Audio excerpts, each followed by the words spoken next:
Hello again from Metro Manila, the Philippines, Southeastern Asia.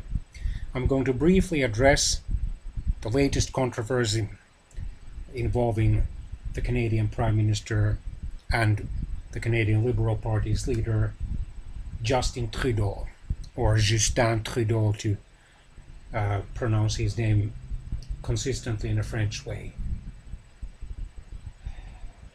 This weekend, an elderly Quebecois, that is native French-speaking Quebecer woman, heckled him during a political campaign event, asking him when he's going to pay the $146 million Canadian dollars to Quebec to help fight illegal immigration, because there is a place along the US-Canadian border where the province of Quebec is on the northern side, the state of New York is on the southern side, through which thousands of illegal, or even tens of thousands of illegal immigrants to date have entered Canada from the United States. And this has, of course, caused a lot of controversy. While the Canadian refugee crisis is nowhere, is not even close to the hugeness of the European illegal or potentially illegal refugee and immigrant crisis, especially in the southern European countries of Spain, Italy, and Greece, which are the favorite first destinations of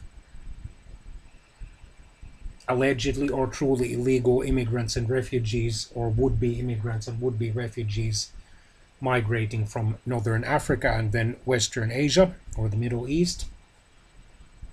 Of course, this is something that Prime Minister Trudeau has to address sooner or later. And let's hope and pray that he will effectively address it, and then whoever replaces him, whether Mr. Scheer, the Canadian Conservative Party's current leader, or someone else. So those political critics and opponents of Prime Minister Trudeau, like the outspoken Conservative member of the House of Commons from Alberta, Michelle Rempel, should then put things into perspective. Yes, do they have a right to criticize Prime Minister Trudeau for his handling of these hecklers? Yes, they do. Absolutely. It's one of their fundamental democratic rights.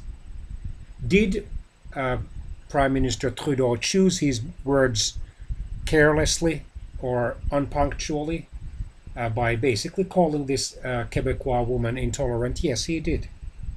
Just that someone heckles a political leader, in this case Prime Minister Trudeau,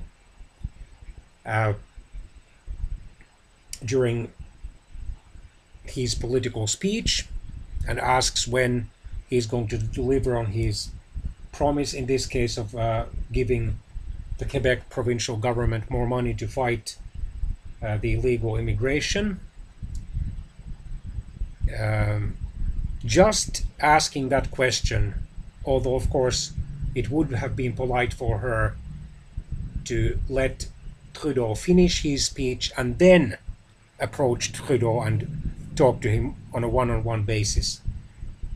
But just asking that question does not make anyone automatically a racist or an ethnically or racially intolerant person.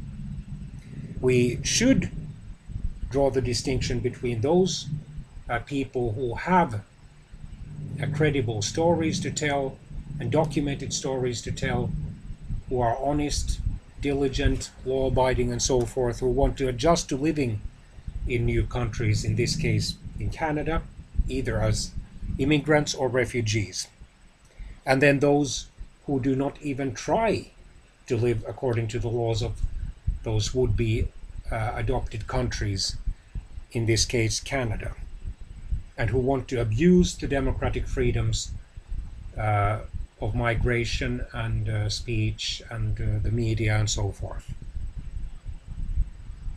So in that sense, Ms. Rempo and other political critics of Prime Minister Trudeau are right.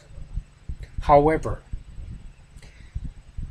before they start criticizing Trudeau for calling certain rank and file voters, in this case this elderly Quebecois woman, racists or intolerant people just because they criticize Trudeau for not delivering until now on his promise to give a provincial government, in this case the Quebec provincial government, more money to fight the stream of illegal immigration or illegal immigrants coming from another country, in this case the United States, and more specifically from New York State.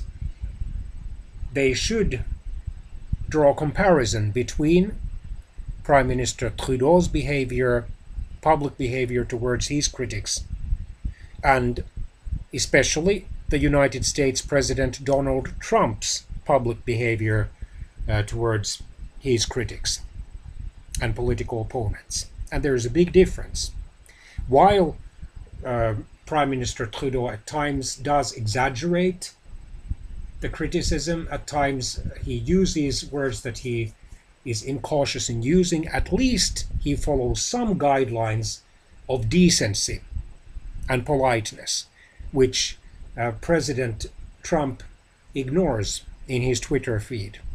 At least I don't think that to date Prime Minister Trudeau has ever publicly, including his internet communication, which is there for everyone who cares about these matters to see, whether on Facebook or on Twitter, I don't think that he has publicly to date called any of his critics dogs or the dumbest people to hold certain offices,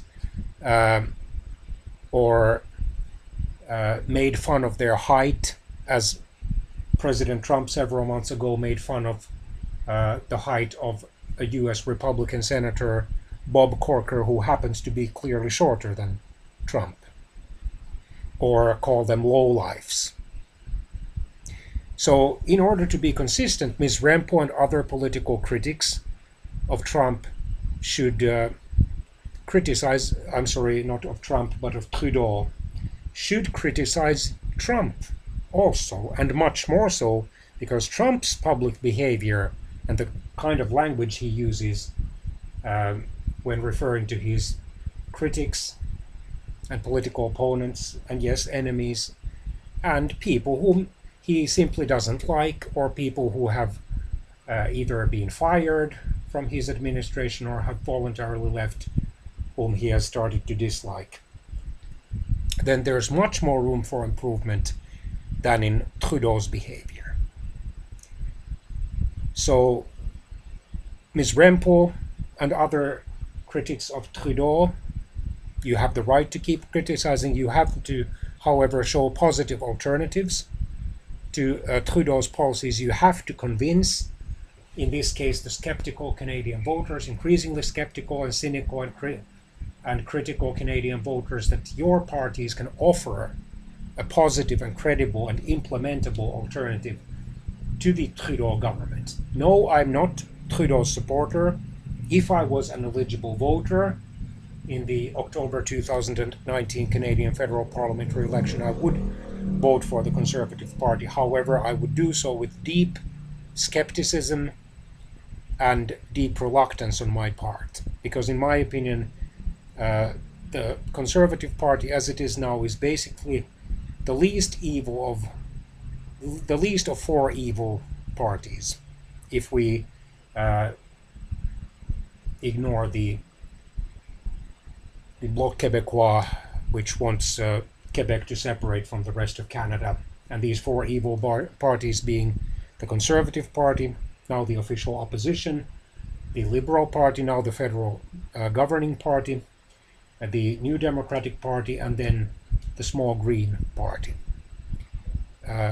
None of these parties, in my opinion, represent the kind of traditional, decent Christian values consistently, not even the Conservative Party, even though it comes closest in Canada out of the main parties to representing them, because even the Conservative leader, Andrew Scheer, has basically already told the Canadian voters that he will not reopen the debate about abortion. In other words, Canada's, in practice, liberal abortion law can stay the way it is.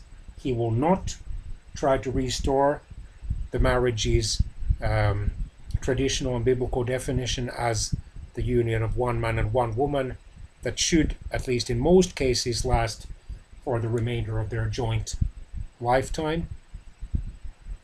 And even otherwise, the differences seem to be more in degree than in kind between the Conservatives and the Liberals. So let's hope and pray that there will be more decent and honest and polite and especially godly politicians in all countries of the world, including Canada and the United States, and of course my distant homeland, Finland in Northern Europe, and then my second adopted country, the Philippines, here in Southeastern Asia. Take care and God bless all of you.